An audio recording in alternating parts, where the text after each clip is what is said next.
এই কম্প্রেসারটা এর pump lock হয়ে গেছিল। লক হয়ে যাওয়ার পরে সে একজন টেকনিশিয়ান, সে চালু করতে পারেনি, আমার কাছে দিয়ে গেছে। আমি এটার লক ছাড়িয়ে কাটিনি কোথাও, তারপরেও এর লক ছাড়িয়ে কম্প্রেসারটি স্টার্ট করেছি। এই কম্প্রেসারটা হচ্ছে গিয়ে R600 গ্যাস যাবে। এটা একটা ফ্রিজের কম্প্রেসারটা চালু করে দেখাচ্ছি। দেখো, কম্প্রেসারটা এখন চালু আছে।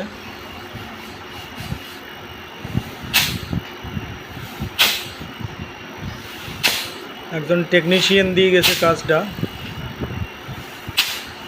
সে কম্প্রেসারটা চালু করতে পারেনি, ব্যর্থ হয়েছে।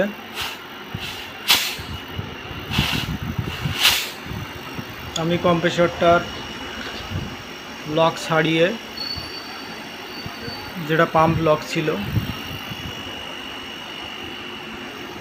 লক ছাড়িয়ে কম্প্রেসারটা চালু করেছি,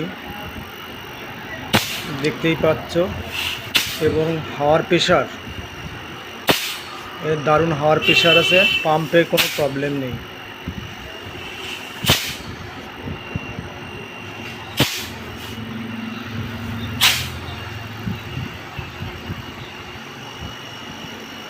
R600 এর গ্যাস আছে।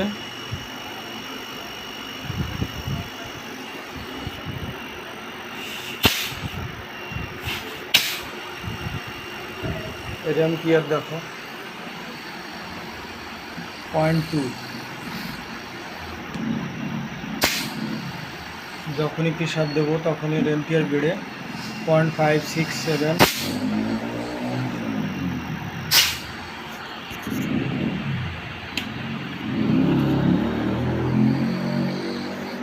0.4, 0.69।